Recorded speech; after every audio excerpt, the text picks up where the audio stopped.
engaged with artists on the margins or history that hasn't really been explored very much is that it's a tiny little community of people. And every artist I know has their own secret history.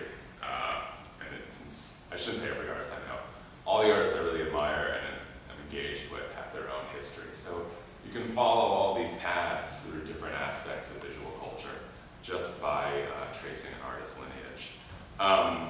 These are some pages from Art in Time, which focused on adventure comics solely from 1940 to 1980.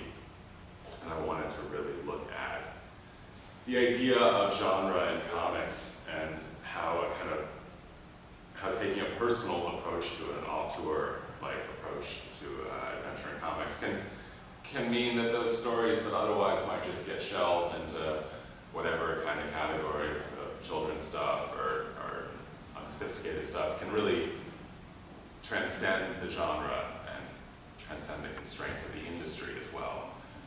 And to that end, I wanted to look at both things as mainstream as Pat Boyette's great story here for Charlton, and as underground as this Willie Mendez comic. They're both transcendent adventure stories. One is a kind of more rote sci-fi adventure about the end of the world and going to another planet, but this one is a little bit of a flip, which is about also escaping, but escaping into a kind of hippie utopia. Two kinds of adventures, two different industry structures, two very, very different artists. One sort of blazing hippie feminist woman, the other a workaday veteran of comics who was just churning this stuff out, but was clearly incredibly engaged with what he was doing and enjoying the hell out of it. This is kind of my favorite discovery of the book, Kona, which is a highly philosophical and insanely verbose caveman comic. And no, those two things are not oxymorons. It actually runs deep. What year is it? Man, 63. 1963, and it's all a lot of atomic age anxiety, sexual anxiety, anxiety about supporting your family. That's all funneled through a monosyllabic, but deep thinking caveman jungle warrior named Kona, as it should be.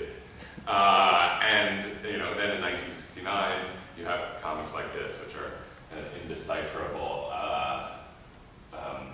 interior adventures into psychological realms. This is John Thompson, and he claims all of this is taken from William Blake and rearranged, and he saw this as an exploration into Western philosophy.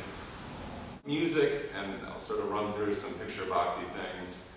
A lot of what I've done and what I continue to do is look for new ways to make compelling narrative books. I'm not super interested in just your regular kind of coffee table book. I'm not terribly interested in your normal, regularly formatted graphic novel. I was always extremely interested in hybrids and trying to find ways to make visuals work narratively, but also work to complement different media. And in this case, this is my very first real book. What's that? That was your first block. It was my first and only blockbuster. The band called Wilco, and the idea was to kind of find a visual equivalent to their music. And so we worked closely with the band for a couple years and came up with this monster. And, for example, I commissioned the artist Fred Tomaselli to make paintings to go along with an essay by Rick Moody. I love comics, love art, love all sorts of stuff and design, and like I said, trying to find a way to make books that were compelling as books, not just as vessels for content, although that's obviously perfectly perfectly acceptable. It's just that sort of where my interests lie. And to that end, I worked with an artist collective named Paper Rad, and to come up with this book, which was kind of the first book that combined comics and photographs and installation art and video stills and just about every kind of imagery you could pack in, to sort of give a feel for how deep and how broad their vision went. And this is a comic about Will Ferrell, obviously. Spray paint stencil print.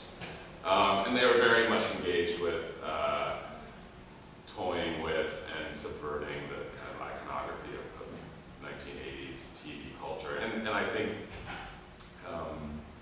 the thing that I always found fascinating about them is that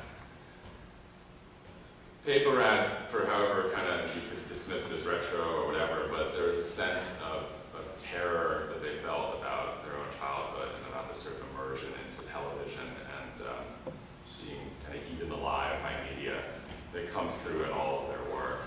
And to me, it's very